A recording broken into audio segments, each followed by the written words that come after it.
Interlocutores, de Natalia Ginsburg. Quien escribe corre dos riesgos: el peligro de ser demasiado bueno y tolerante consigo mismo, y el riesgo de despreciarse. Cuando se siente inundado de felicidad por todo lo que piensa y escribe, cuando se tiene en demasiada estima, escribe con una facilidad y fluidez que deberían parecerle sospechosas. No tiene sospechas porque en su espíritu, que brilla con fuego fatuo, no queda espacio para sospechas o juicios, y todo lo que inventa, piensa y escribe le parece felizmente legítimo, útil y destinado a alguien.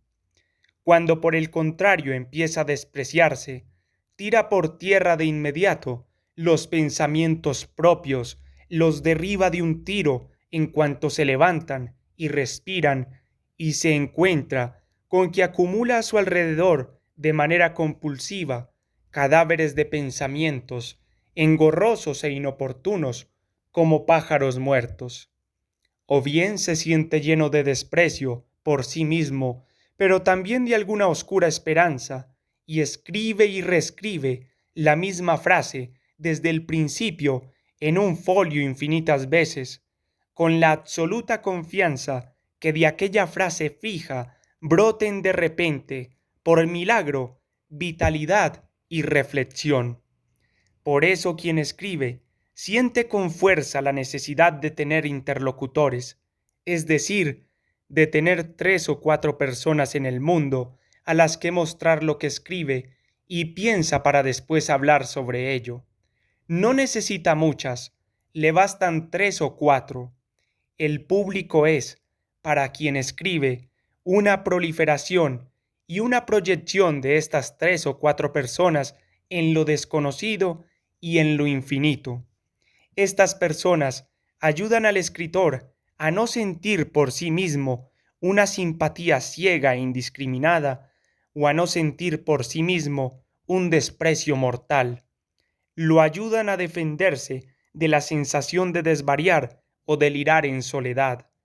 Lo salvan de las enfermedades que crecen y se multiplican, como una vegetación extraña y triste, en la sombra de su espíritu cuando está solo.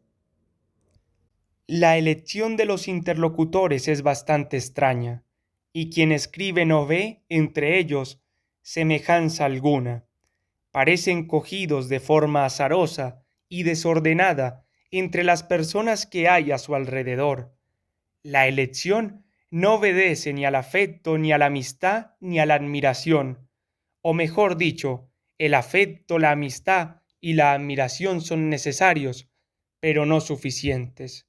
Como es natural, uno espera siempre que el destino le aporte nuevos interlocutores, y cuando envejece no espera casi nada más.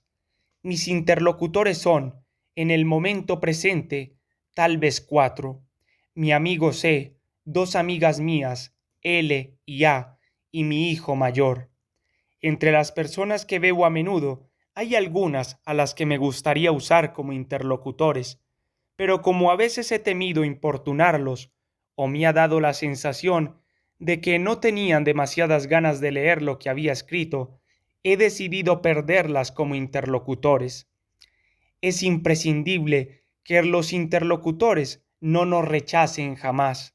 Además, es absolutamente necesario que los interlocutores no nos juzguen inútiles como escritores, puesto que nuestro temor de ser inútiles, o mejor dicho, de escribir cosas inútiles, se esconde a menudo en nosotros con insistencia dolorosa y sutil. Es necesario que nuestros interlocutores nos protejan de este temor. Respecto a mi hijo primogénito, pensé durante mucho tiempo que no podía servirme como interlocutor, porque los hijos no pueden ser interlocutores, ya que suelen mostrarse frente a nosotros hipercríticos y de una severidad despiadada. Si esto no ocurre, ocurre lo contrario, y es todavía peor. Ocurre que, consciente o inconscientemente, tienden a mitificarnos. Sin embargo, en un momento dado, descubrí que este hijo mío, a su extraño modo, es un interlocutor para mí. Es un interlocutor del siguiente estilo. Le doy a leer lo que escribo, él se lo lee, e inmediatamente después me cubre de insultos y de injurias. Lo raro es que sus insultos no me hieren en absoluto y que me provocan la risa. También a él le da por reír, pero no por ello deja de recitar sus insultos con prepotencia divertida y salvaje. La risa y la alegría brotan de sus ojos de carbón, de su cabeza negra, hirsuta y selvática. Creo que insultarme es uno de los placeres de su vida. Escuchar sus insultos es sin duda uno de mis placeres. Me resulta difícil explicar qué saco yo de semejante retahíla de insultos. No se trata de críticas, sino de insultos. Esencialmente, le parezco una escritora azucarada y sentimental. Esta es, no obstante, una formulación dulcificada y atenuada de sus injurias acerca de mi escritura. Es un misterio para mí cómo, después de tantos insultos, puedo sentirme revivificada y reanimada y urgida a seguir escribiendo. Tengo la idea secreta de que a veces lo que escribo despierta de algún modo su curiosidad, lo intriga y no le disgusta del todo. No me desprecia. En sus insultos no hay ni rastro de desprecio. Mi amigo C es un crítico. Él es el interlocutor perfecto en todos los sentidos. De hecho, no es solo mi interlocutor, sino el de varias personas que escriben. Como ser humano es inquieto y en absoluto paciente. Sin embargo, está dotado de una paciencia extrema con los que escriben. Tiene además el extraño don de animar y de estimular en el prójimo pensamientos y deseos de escribir.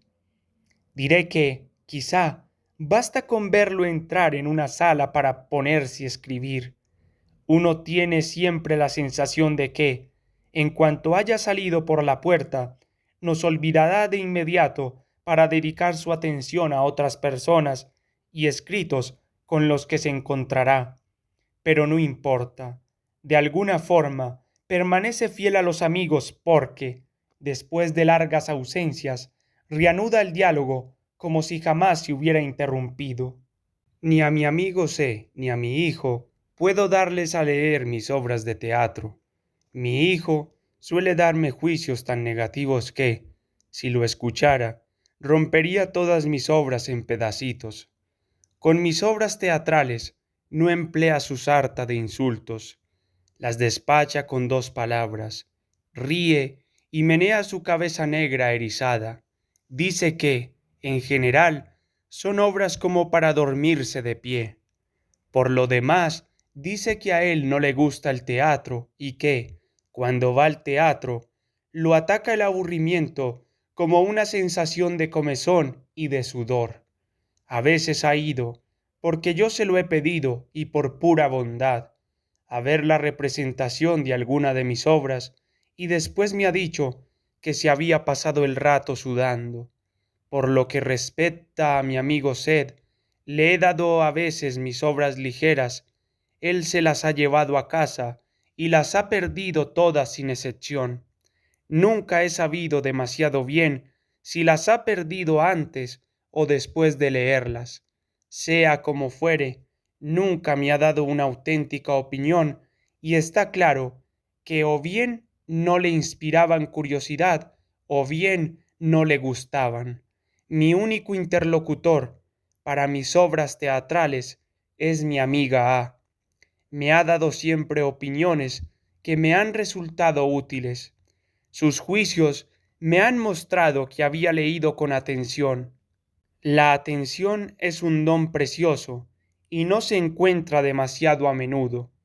Creo que quien escribe nunca se equivoca respecto a la atención del otro, es decir, que sabe de inmediato cuando el otro no ha estado atento y su lectura ha sido débil, superficial y distraída. Según sea la atención de nuestros interlocutores, podemos medir más o menos si lo que hemos escrito merecerá o encontrará o no atención. El hecho de que mi amiga A no tenga, en cuestiones de teatro, una particular competencia y que tenga tal vez una cultura teatral limitada, me resulta indiferente. Quizá no pueda darme un juicio absoluto sobre mis obras, pero puede decirme cuál de ellas le parece mejor o peor. Creo que yo misma debería tener un juicio absoluto sobre mis obras, aunque fuera tosco y rudimentario, y en la medida en que resulte posible para un ser humano forjarse un juicio sobre sí mismo. Pero yo no tengo un juicio absoluto sobre mis obras, y esta me parece una mala señal, me parece un signo de inmadurez. Cuando uno ha alcanzado un mínimo de madurez en la escritura, debe saber qué demonios ha escrito y por qué. Para esto no le sirven los interlocutores. Los interlocutores le sirven en el momento en que escribe, inmediatamente después, como a quien en el momento de ascender una montaña le sirve un sorbo de agua, o una mano en el hombro, o la sensación de que cerca de él hay un paso o un descanso. A los interlocutores no se les pide tanto un juicio crítico, lúcido y desencantado como una especie de participación, un aporte de palabras y de pensamientos a nuestra escritura solitaria. Hace días, al llegar a Roma desde el campo, había acabado de escribir una cosa y deseaba empezar otra. No tenía interlocutores y los echaba de menos. Estaba A, pero lo que había escrito no era una obra de teatro, y A sobre todo me va bien para las obras de teatro. Estaba mi amiga L, pero estaba a punto de partir para Capadocia. Estaba muy ocupada con sus preparativos para el viaje, de aquí para allá, por la ciudad con su perfil de águila. Conseguí clavarla en el sofá de mi casa durante media hora y darle a leer lo que había escrito. Me dijo unas cuantas palabras que me resultaron muy valiosas. Esta amiga mía no me sirve mucho para cuentos ni para obras teatrales. Me sirve para escritos de reflexión porque es muy aguda para distinguir lo verdadero de lo falso. Cuando se fue, me quedé sola con el segundo de mis hijos. Habitualmente, y respecto a lo que escribo, no me sirve de interlocutor, porque tengo siempre la sensación de que me desprecia como escritora, es decir, que le parezco básicamente inútil. Con él siempre tengo la sensación de que todo lo que no sea matemáticas, economía o política le parece fútil e innecesario. El hecho de que él no sea un buen interlocutor para mí, por lo que a mi escritura se refiere, no limita en nada nuestra relación, pues puedo hablar con él de cualquier otra clase de cosas. Aquella tarde, sin embargo, me pidió leer lo que había escrito y le di mis páginas. Leyó, se rió un poco y dijo que aquello no estaba mal. Estas palabras suyas me provocaron una enorme euforia. Al día siguiente escribí velozmente un nuevo texto. Era sobre los privilegios de clase. Tenía muchísimas dudas y algunas vivas esperanzas. Cuando volvió a casa por la noche, le di a leer mis nuevas páginas.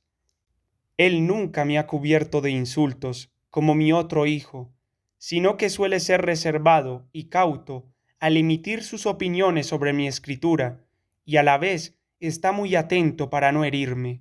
De hecho, no me hiere. Sin embargo, casi siempre, después de una de sus opiniones, me siento inútil e innecesaria, como un fular de seda a flores. Se ha dejado crecer un poco la barba, y mientras leía se la acariciaba, y por el modo como se acariciaba la barba, comprendía que no le gustaba en absoluto lo que leía. Su juicio fue dulce, sonriente e inexorable. Me dijo que había confundido el capitalismo con la sociedad industrial. Yo no era consciente de haber hablado ni de capitalismo, ni de sociedad industrial. Me quedé estupefacta. Le había comprado algunos pijamas y unas camisas. Dijo que aquellas camisas no se las pondría nunca porque tenían dibujo, es decir, que la tela tenía unas rayas caladas casi imperceptibles. Yo, como las había comprado por la tarde, no me había dado cuenta.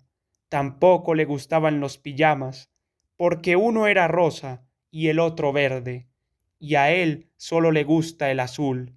El día después me enfadé con él, ya fuera porque había aniquilado sin remisión mi escrito, ya fuera porque se había dejado las camisas y los pijamas encima del sofá, cuando me había dicho que iría a cambiarlos.